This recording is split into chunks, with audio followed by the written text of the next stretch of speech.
He has as we bring him in. Yahoo Sports NFL writer Frank Schwab with us. How are you today, Frank? Hey, what's going on? We're glad to have you with us. Can we just see from your perspective here what may be going on with Brandon Aiyuk? We have conflicting reports today. They're in Rappaport suggesting, they've agreed to a deal. And then news out of San Francisco suggesting, and also Pittsburgh, nothing really has changed. Do you have any idea what's up with Aiyuk, how likely he is to stay with the 49ers?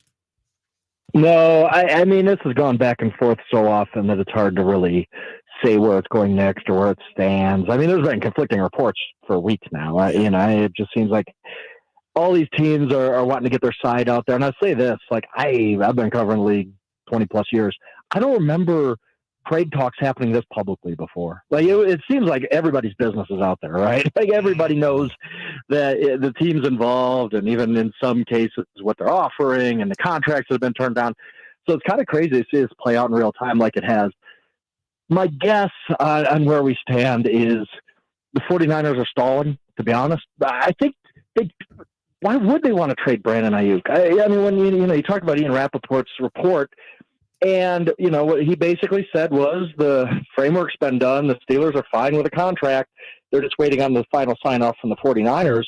That makes sense to me because, of course, the 49ers don't want to sign off on this. They're a Super Bowl favorite. They're one of 4 or 5 teams that you'd feel confident saying that this team could be in New Orleans for the Super Bowl next February. Why would they want to trade a guy who led their team in receiving by 300 yards?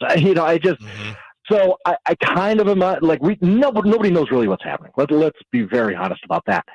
My guess is that the 49ers just want this to work out. I think that they saw that, we all saw that report that Aiyuk wasn't really all that into playing for the Patriots, even though they offered him $30 to $32 million a year. I wonder if that, put a light bulb above the 49ers head saying, hey, if this isn't about money, it's totally about money, because Brandon Aiyuk would be a New England Patriot if it was all about money. Yeah. If it isn't all about money and it's part of the situation, nobody offers a better situation than the San Francisco 49ers. Frank Schwab joining us. Frank, I'm looking at your timeline here on Twitter, and one of the things you said, I don't blame the 49ers for being hopeful that they can retain Aiyuk. What gives you the sense that they're hopeful? Is it because he's turned down, Cleveland, he's turned down New England?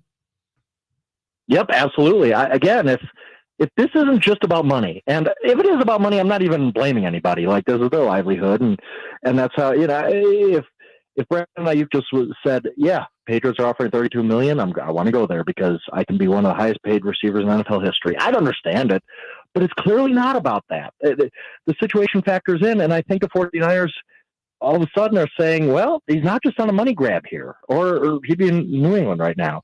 So that gives the 49ers some hope that way, that Aiyuk is just going to eventually say, you know what, situation here is good. You're offering me a fair contract. Let's just do this. Now, another part of that, too, is I think the 49ers have the leverage here. Nobody's really adequately answered to me, okay, if John Lynch and Kyle Shanahan just go to Brandon Aiyuk and say, you know what, we're stopping trade talks. We're not trading you. Either you play this year for us for $14.1 million, or sorry, you just lose out on all that money and you don't get your accrued season. It's up to you.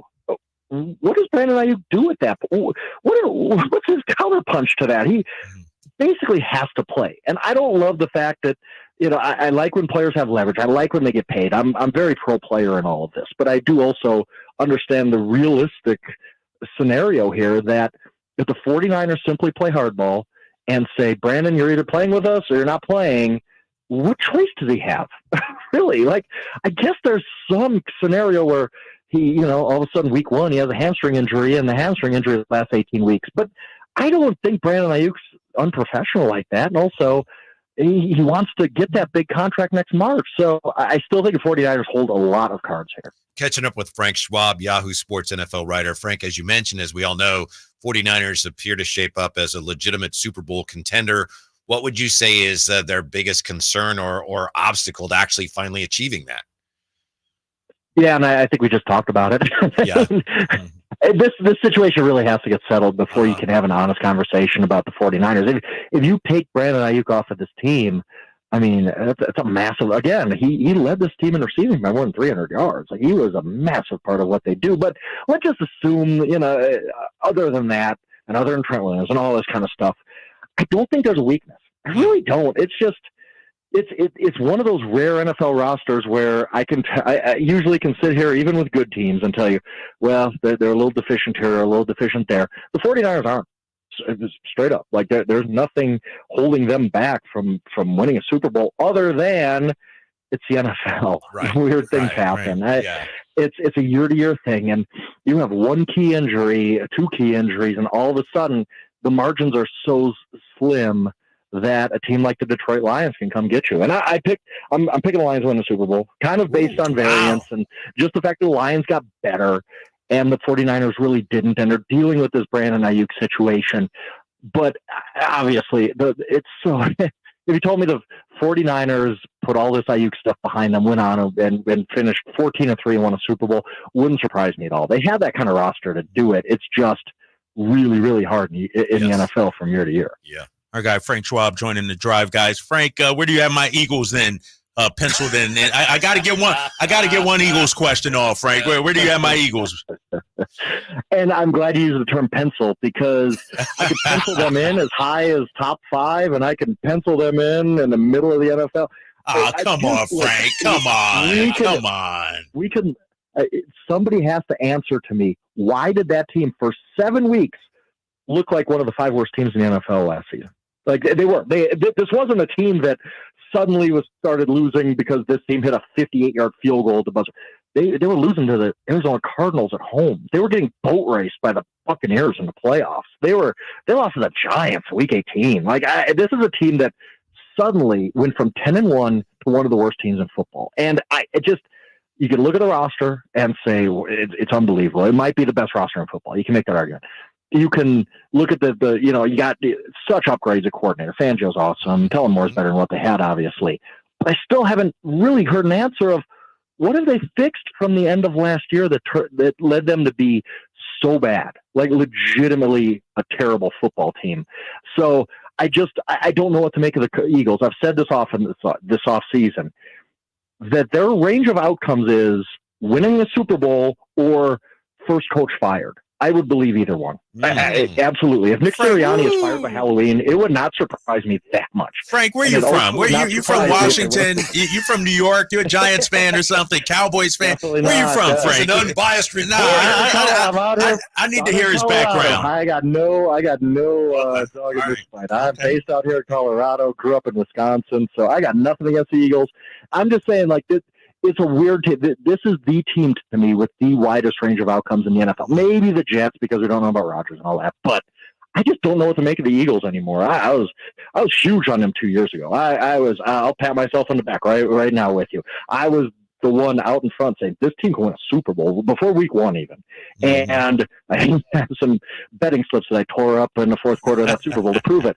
But I don't know what to make of them right now. I really don't. They were just, again, they were so bad at the end of last year, and the Sirianni situation is so weird that I just don't know what to make of them right now. I believe they're going to be good. I believe they're going to be a playoff team, but I can't shake the images of the Buccaneers just absolutely beating the heck out of them in a wild card round in games like that. Yeah, our guest is quickly becoming one of our all-time favorite guys.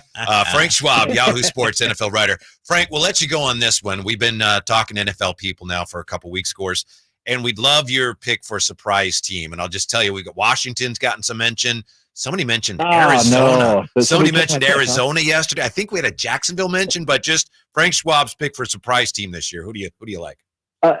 I'll say with Arizona that I'm excited to watch them, but they're going to lose a lot of 38, 35 games. That defense is bad, so I can't pick them.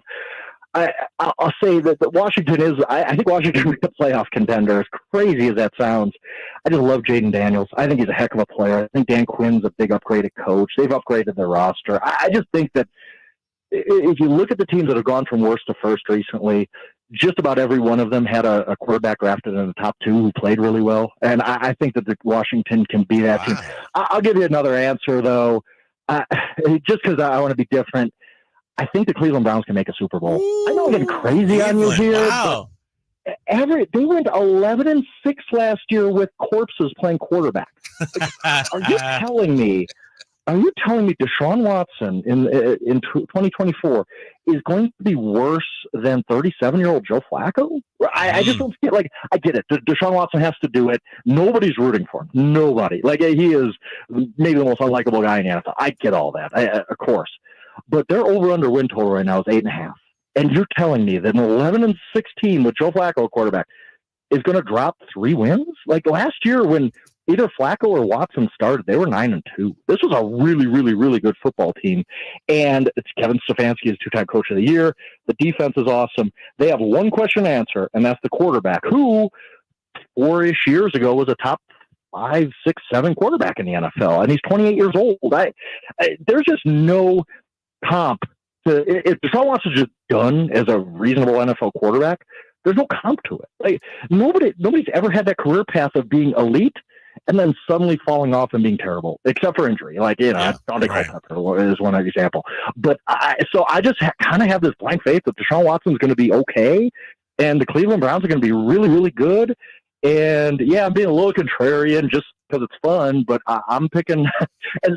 I don't even believe I'm saying this out of my mouth, but I'm picking the Lions over the Browns in the Super Bowl, and then happens the Monday after, I guess. Right? Listen, Frank, we asked you for a surprise team. We appreciate the surprise, so thank you. Right? Yeah.